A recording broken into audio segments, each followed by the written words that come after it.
Selamat berjumpa kembali teman-teman adik-adik mahasiswa Politeknik Mandiri Bina Prestasi Medan. Pada kali ini kita akan masuk kuliah dasar-dasar operasional bank 1 ya. Topiknya jasa-jasa perbankan, subtopik adalah bank garansi ya. Sebagaimana kita ketahui dan kita pelajari beberapa waktu yang lalu, fungsi bank itu ada dua, yaitu mengumpulkan dana, ya, agent of trust, kemudian menyalurkan dana kepada masyarakat, agent of development. Ya, tapi pada perkembangannya ditambah dengan fungsi agent of service, yaitu menyangkut dengan jasa-jasa bank. Agent of trust, pengumpulan dana masyarakat, itu melalui produk tabungan giro deposito ya. Kalau agent of development melalui pinjaman, baik pinjaman modal kerja, kredit investasi maupun kredit konsumtif. Kemudian untuk jasa-jasa bank lainnya bisa transfer, ada dari transfer, digital banking, dan inkasso, clearing, RTGS, dan lain-lain ya. Dan saat ini kita masuk ke bank garansi. Baik, kita mulai ya. Apa yang disebut dengan bank garansi? Definisinya bisa dikatakan begini ya. Bank garansi adalah jaminan pembayaran yang diberikan kepada pihak penerima jaminan apabila pihak yang dijamin tidak memenuhi kewajibannya. Ya. Jaminan pembayaran. Oke. Contohnya pemilik usaha merencanakan untuk membangun sebuah hotel, ya. Kemudian kita mengundang beberapa kontraktor untuk ikut berpartisipasi. Misalnya kita lihat begini, ya. Ada seorang pemilik, ya. Ada seorang pemilik proyek, katakan mau membangun hotel, ya. Enggak deh, kalau bangun hotel terlalu besar. Ini saya mau menjelaskan secara sederhana apa bank garansi itu, ya. Katakan pemilik proyek dia mau membangun rumah besar mungkin ya. Ya, yaitu pekerjaan, ya, pekerjaan rumah besar, kemudian mencari seorang kontraktor, ya. Ini kontraktor. Mereka sepakat bahwa rumahnya akan selesai dengan nilai sekian, misalnya 600 juta ya, dengan nilai kontrak 600 juta dengan skema begini, nanti diwajibkan selesainya 3 bulan ya. Di dalam hal ini apabila pemilik pekerjaan ini atau pemilik proyek dengan kontraktor yang melaksanakan pekerjaan itu saling percaya, ya, wah, mungkin karena temannya atau karena familinya atau apa, mereka tidak ada masalah, ya, tidak perlu bank garansi, tidak perlu jaminan. Jadi kapan bank garansi itu diperlukan? Apabila tidak ada kesepakatan, ya, ada saling curiga ya, katakanlah begitu ya, curiga atau ragu-ragu, jangan-jangan nanti kontraktor ini lari, udah setengah perjalanan, gaji mingguannya diberikan, ternyata nggak dilanjutkannya. Nah, misalnya begitu. Datang pemilik proyek, bilang, ya kasih jaminan dong. Oke, kontraktornya mungkin nggak mau susah, ya dikasih jaminan sertifikat. Bisa aja, di dalam prakteknya kadang-kadang bisa aja. Nah inilah jaminannya, masa saya lari kalau ngerjakan proyek ini. Tapi biasanya itu agak susah, ya, karena harus pengikatan lagi segala macam. Diambillah dari penengah, ya. Muncullah di sini bank, ya, pihak ketiga yang akan memberikan jaminan. Dia yang penjamin, ya. Jadi kontraktor ini meminta ke bank supaya diberikan jaminan. Tolonglah bang, jaminin saya supaya pemilik proyek itu percaya, ya, saya jadi terjamin, kontraktor adalah jadi terjamin, Kemudian bank ini memberikan bank garansi ke pemilik proyek yang menjamin bahwa kalau kontraktor ini ingkar janji atau bahasa sehari-harinya adalah one prestasi, maka kerugian itu dibayar oleh bank kepada pemilik proyek sebesar nilai jaminan yang tertera di dalam bank garansi. Ya, ini penerima jaminan. Jadi pemilik proyek itu disebut di sini sebagai penerima jaminan. Jadi seandainya nanti kontraktor ini ingkar janji atau tidak selesai bangunannya sesuai dengan kontrak yang disebutkan di dalam kontrak mereka antara pemilik proyek dengan kontraktor, maka bank yang akan membayar senilai yang diperjanjikan. Jadi dia pemilik proyek akan klaim ke penjamin, dalam hal ini pihak ketiga yaitu bank. Nah, ini secara sederhana ya. Jadi kapan bank garansi itu muncul? Ketika antara bohir pemilik proyek dengan kontraktornya, pekerja yang mengerjakan proyek tersebut tidak ada kesepakatan atau ragu-ragu. Nah, makanya ada pihak penengah yang memberikan jaminan ya dalam bentuk bank garansi. Oke, jadi kalau seandainya kontraktornya ingkar janji ya, jadi dijamin. Di dalam hal yang lebih lengkap, ini bisa kita lihat di dalam hal yang lebih lengkap, kalau sebuah proyek, ini katakan dalam prosesnya pengadaan proyek, baik di pemerintahan maupun di swasta, alur proses pekerjaan itu umumnya begini, ya, umumnya begini. Katakan ada suatu dinas atau departemen, katakan dinas PU mau membangun jembatan, contohnya katakan demikian ya, mau membangun jembatan. Oke, jadi dinas PU ini akan membuat undangan pendaftaran. Nah, kalau sekarang itu pendaftarannya rata-rata pakai internet ya, tapi ada kadang-kadang masih manual pendaftaran. Tahap kedua sudah mendaftar, jadi pemilik pekerjaan tadi adalah dinas PU ya, dinas PU. Kita kontraktor, ada nasabah kontraktor mendaftar berdasarkan undangan atau pengumuman yang disebutkan oleh dinas yang memiliki pekerjaan tadi. Kemudian ditetapkan waktunya, ada tahap unwitching ya. Unwitching ini seperti rapat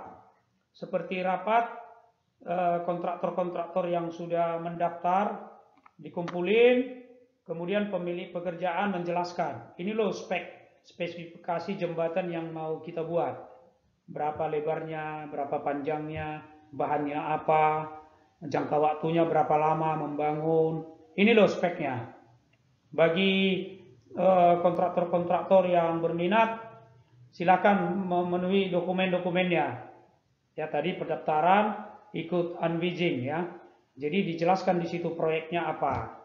Kemudian diserahkan dokumen. Ya, kadang-kadang penyerahan dokumen ini juga digaransi ya, bid bond. Ada garansi. Kenapa? Dinas PU minta garansi bank, yaitu bid bond atau jaminan penawaran, garansi penawaran. Itu mana tahu orang sudah masuk dokumennya ternyata mundur di tengah jalan. Ya, itu membuat kacau tender itu ya. Jadi bid bond atau tender bond istilahnya kalau bahasa Inggrisnya ya. Kemudian nanti setelah itu akan ada evaluasi dari dinas lagi yang memberi pekerjaan ya, evaluasi teknis, administrasi, udah dipenuhin nggak, apa syarat-syaratnya, terus berapa nilai proyek penawarannya ya, mungkin penawarannya 600 juta nilainya, ada yang nawar 650, ada 600, ada yang 590, jadi mana yang mau dipilih oleh dinas PU. Kemudian diumumkanlah pemenang tender. Katakan si A pemenang tender. Kemudian orang-orang yang kalah tender, tadi kan ada beberapa kontraktor, orang yang kalah bisa menyanggah, ya, bisa debat. Loh, saya kok nggak menang? Bisa konfirmasi kenapa saya nggak menang. Nah, berapa rupanya ditawar? Apa speknya? Spesifikasinya. Oke? Di sini juga ada garansi bank, ya, garansi bank. Artinya kalau disanggah, kalau dia bisa menyanggah dan dia pemenangnya, ya jangan pula dia mundur, gitu ya. Saya menyanggah, ini harusnya saya pemenangnya, saya kan nawar sekian, ya jangan juga mundur. Nah, kira-kira gitu. Tapi ini jarang, jaminan sanggah ini jarang. Kemudian katakan si A udah jadi pemenang, kemudian akan terbit SPK, surat perintah kerja dari boher atau pemegang pekerjaan tadi, ya, dari pemegang pekerjaan tadi, yaitu dalam hal ini dinas PU tadi, untuk membuat jembatan agar segera dikerjakan, terbitkan, ya. Tapi supaya dinas PU tadi, pemberi kerja tadi nyaman dan memperoleh kepercayaan dari kontraktor, dia minta jaminan pelaksanaan. Artinya bahwa itu betul-betul mau dikerjakan, gitu. Jangan nanti udah terbit SPK ternyata ditunggu-tunggu nggak dikerja-kerjakan, ya. Nah, kemudian sebagai modal awal untuk mengerjakan proyek tadi, dalam hal ini jembatan, pihak dinas PU itu memberikan uang muka. Biasanya pakai terming istilahnya, tahap pertama, ya, dikasih uang muka, tapi oleh kontraktornya harus ngasih jaminan uang muka. Kalau bahasa Inggrisnya advance payment bond, ya, artinya jangan nanti udah dikasih uang muka tapi nggak dikerjakan, dikasih uang mukanya 200 juta, ya kasihlah jaminan berapa, 5% mungkin, ya. Jangan nanti udah dikasih uang muka dia lari. Nah, ini berdasarkan kesepakatan, ya.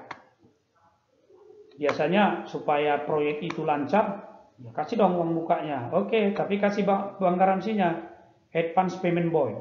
Nanti di slide selanjutnya Anda bisa lihat, ya, jaminan uang muka. Kemudian dilaksanakan pekerjaan itu, ya. Ada jaminan pekerjaan, ya.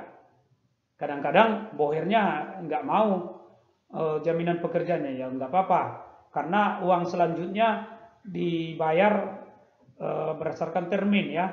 Mungkin termin pertama, kedua berdasarkan progres, artinya berdasarkan hasil pekerjaan dan evaluasi sampai di mana pekerjaannya, ya. Nah, itu tergantung bohernya atau pemberi pekerjaan, ya.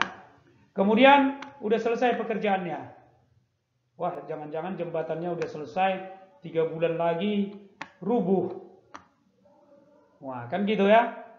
Ada pembayaran terakhir, kan biasanya kalau kontrak begitu setelah selesai nanti ada pembayaran terakhir. Tapi pihak dinas PU ini nggak yakin nanti 3 bulan lagi jangan-jangan rubuh, jangan-jangan ada yang kurang-kurang. Nah, dikasihlah masa pemeliharaan 3 bulan. Kemudian bohirnya tadi atau pemberi kerja itu minta kasihlah jaminan pemeliharaan, maintenance bond, ya, maintenance bond. Biasanya 3 bulan itu, ada juga yang 6 bulan, ya. Kemudian setelah masa pemeliharaan selesai 3 bulan uji coba, tidak ada apa-apa, kemudian diserahkanlah hasilnya, selesai dan dibayar. Beginilah proses yang umum yang terjadi, proses tender di pemerintahan maupun di swasta, ya. Jadi pelaksanaan pekerjaan itu betul-betul ditender, ya. Dan supaya yakin diberikan jaminan atau bond, ya, bank garansi, dalam hal ini bentuk bank garansi. Jadi bank di sini memberikan bank garansi. Ini dia, jaminan sanggah, bid bond atau tender bond, jaminan penawaran, jaminan pelaksanaan, atau jaminan uang muka, advance payment bond, jaminan pemeliharaan, maintenance bond, dan lain-lain. Ya, yang kita sorotin bukan proses pengadaan atau tender pelaksanaan, tapi yang kita sorotin adalah sebagai orang bank kita sorotin adalah bank garansinya. Ternyata dari sini kita sudah bisa ngambil kesimpulan bahwa apa yang dimaksud dengan bank garansi ya. Jadi bank itu memberikan jaminan pembayaran kepada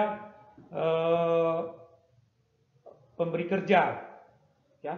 Seandainya kontraktor atau yang menerima pekerjaan itu ingkar janji, wan prestasi. Jadi pihak bank yang membayar sebesar kerugian yang diperjanjikan di bank garansi itu. Ya, itulah jaminan bank garansi. Kemudian, Pak, apakah bank itu untung memberikan ini? Kan risiko, benar. Itu risiko. Oleh karena itu, biasanya bank itu menganalisa nasabah-nasabah yang mau diberikan bank garansi. Jadi kalau dia misalnya ada jaminannya 100% di bank, misalnya dia minta bank garansi 100 juta, dia wajib menyerahkan deposito 100 juta, ada yang begitu. Pak, saya minta bank garansi ke bank, tapi jaminannya agunan berbentuk rumah atau tanah, silahkan bisa. Ya, itu nanti bank mengeluarkan jaminan bank garansi itu nanti dianalisa dulu, karena itu adalah sejenis kredit juga, tapi bentuknya non cash loan. Karena kalau efektif nanti jadi kredit, jadi cash loan ya. Jadi dalam hal ini bank memberikan bank garansi itu nggak sembarangan orang, karena nanti mana tahu dia wan prestasi atau nasabahnya ingkar janji, ternyata bank yang harus bayar. Jadi bank pun milih-milih nasabahnya, dianalisa dulu. Ya, apa keuntungan bank? Ya seperti biasa, keuntungannya pertama provisi. Bank mendapat provisi. Berapa provisinya? Ya tergantung banknya. Ada yang menetapkan 1% setahun, ada yang 0,5%, tergantung. Kemudian terus ada biaya administrasinya. Itu tarif-tarif biaya administrasi maupun provisi, itu tergantung banknya. Itulah salah satu jasa dari bank. Apa dapatnya? Ya fee tadi, provisi atau bisa juga biaya administrasi dari bank garansi. Selain itu apalagi dapatnya? Ya mungkin dia menjaminkan deposito 100%. Deposito ya jadinya dana masyarakat. Ya, dana masyarakat. Dana masyarakat artinya bank mendapatkan dana masyarakat walaupun dikasih bunga, tapi dananya jadi jaminan. Seandainya nanti ada wan prestasi, ya jadi depositonya bisa dicairkan. Gitu ya, adik-adik sekalian. Nah, ini penjelasan yang tadi, bid bond. Ya, ini bisa dibaca nanti. Kalau ada tender, pemilik usaha meminta kepada peserta untuk menyerahkan bid bond, jaminan tender, atau katakan bid bond atau tender bond. Bond itu jaminan ya. Nah, kemudian untuk mencegah hilangnya uang muka. Uang muka itu seperti yang saya jelaskan tadi, kalau dia mau mengerjakan proyek, biasanya pemberi kerja itu memberikan uang muka untuk modal awal dari kontraktor. Ya, jadi supaya dia nggak lari, uang prestasi, uang udah dikasih ternyata nggak dikerjakan. Biasanya pemberi kerja atau pemilik proyek minta advance payment bond, jaminan uang muka. Nah, jadi supaya pemilik proyek juga yakin bahwa proyek itu dikerjakan sesuai dengan kesepakatan, baik kualitas maupun deadline atau jangka waktunya, dia minta performance bond, jaminan pelaksanaan. Ya, jadi dia minta jaminan pelaksanaan. Kemudian setelah selesai proyeknya, ya dikasih tenggang waktu, biasanya 3 bulan, mana tahu rubuh, atau masa pemeliharaan ada yang kurang-kurang dan gitu. Pemilik proyek itu biasanya minta maintenance bond, ya, atau retention bond, jaminan pemeliharaan. Jadi pemilik proyek yakin, oh ini ada jaminannya dari dia, supaya kontraktornya nggak lari atau one prestasi, ya, itu dia. Nah, ini ringkasnya bid bond, sebut juga tender bond. Kemudian ada penawaran advance payment bond, jaminan uang muka, bukan agunan sebenarnya, hampir sama lah agunan atau jaminan, ya. Performance bond adalah jaminan pelaksanaan. Oke, maintenance bond jaminan pemeliharaan, nggak ada. Dalam praktek mungkin Anda menemukan bank garansi khusus seperti bank garansi kepada maskapai pelayaran, agunan warranty, custom bond. Nah, seperti ini kata custom bond itu misalnya barang belum keluar, belum bayar pajak dari bea cukai, tapi barang harus dikeluarkan. Nah, supaya bea cukai bisa mengeluarkan, dia dia meminta jaminan dari pemilik barang bahwa dia pasti nanti bayar pajak. Kalau nggak bayar pajak atau custom, dia nuntut ke banknya, itulah custom bond, ya. Nah, seperti itu, supaya nggak cedera janji, itu biasa, ya. Kemudian apa yang perlu diperhatikan bagi penerima bank garansi? Jadi sebagai orang bank kita nanti akan menerima permohonan dari nasabah kita, mungkin kontraktor, ya, biasanya kontraktor itu meminta bank garansi dari kita, ya. Dan terus terang kita harus menganalisa, ya, biasanya menganalisa bagaimana agunannya, kepada siapa, ya. Tapi untuk pemilik pekerjaan yang meminta bank garansi itu ke kontraktor, ya, ini perlu diperhatikan, ini pastikan keaslian. Jadi kalau misalnya kontraktornya memberikan bank garansi kepada pemberi kerja harus ngecek bank garansi itu asli atau palsu. Caranya hubungi bank penerbitnya, betul nggak bank A ini menjamin si A? Nah, betul nggak? Jangan-jangan palsu, ya, karena banyak juga sekarang pemalsuan bank garansi, ya, biletnya dipalsukan. Kemudian periksa masa berlaku bank garansi sesuai dengan jangka waktu proyek. Jadi kalau diperjanjikan proyeknya atau pekerjaan itu diperjanjikan setahun harus selesai, ya bank garansinya harus setahun juga, ya, harus setahun juga. Jangan 3 bulan, jadi yang 9 bulan lagi siapa yang menjamin? Nah, periksa, ya. Kemudian periksa, pahami syarat-syarat untuk klaim. Jadi kalau one prestasi misalnya, pemilik kontraktor yang melaksanakan pekerjaan itu, ya, pemilik pekerjaan atau yang memberi kerja itu syarat-syaratnya apa untuk klaim?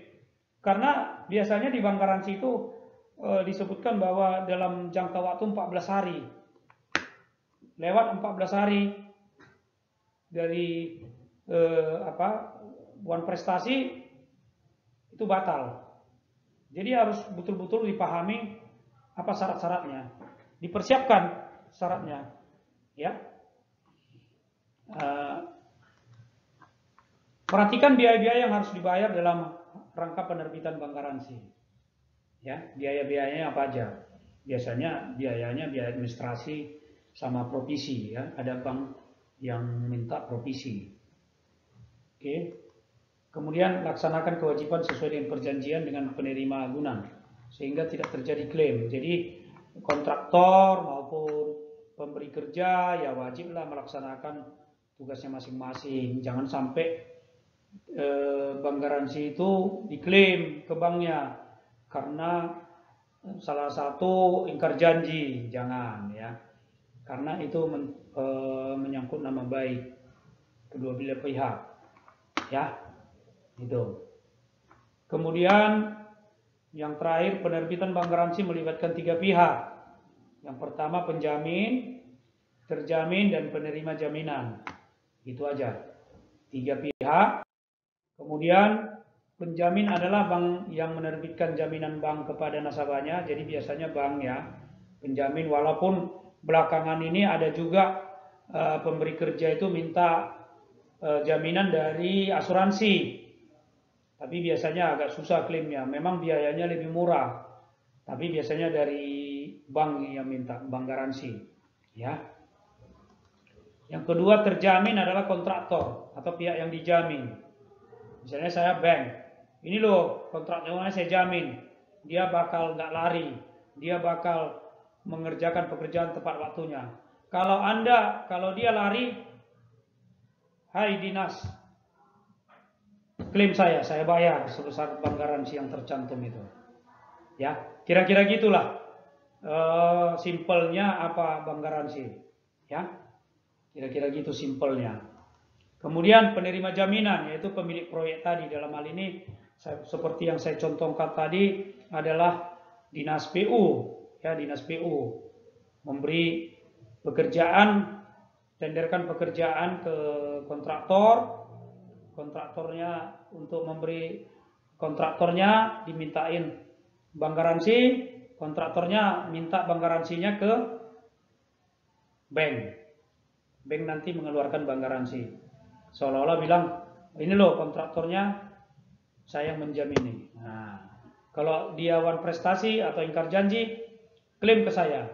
Saya akan bayar Anda, pemilik proyek, sebesar nilai bank garansi yang tercatat di situ. Nah, jadi jasa-jasa bank di sini di dalam mata kuliah dasar-dasar operasional bank itu salah satunya bank garansi, ya, salah satunya bank garansi, dan ini lazim dilakukan di dalam pemberian proyek, dan kadang-kadang pemberi proyek itu mensyaratkan harus bank garansi harus dari bank pemerintah, nah misalnya begitu. Nah itu tergantung pemberi proyek ya. Harus dari bank pemerintah yang punya modal sekian triliun misalnya. Ada juga yang begitu. Saya nggak sebutkan di sini karena ini masuk di YouTube ya. Ada juga pemberi proyek ini, pemberi pekerjaan ini mensyaratkan ya boleh dari asuransi ya. Itu kita tidak bahas. Asuransi juga kadang bisa ngasih jaminan ya. Garanti, insurance garanti. Tapi itu kita tidak bahas karena ini mata kuliah ini jurusan perbankan ya. Kita hanya bahas mengenai bank dan itu juga hanya dasar-dasar.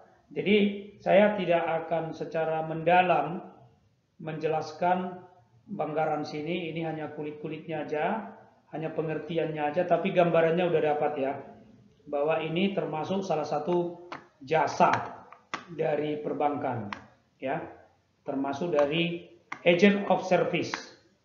Jadi sebagai agent of service, bank itu bisa memberikan jasa-jasa lain, misalnya transfer, RTGS, clearing, inkasso, SDB, safe deposit box, ya, safe deposit box, bank garansi, LC, dan lain-lain.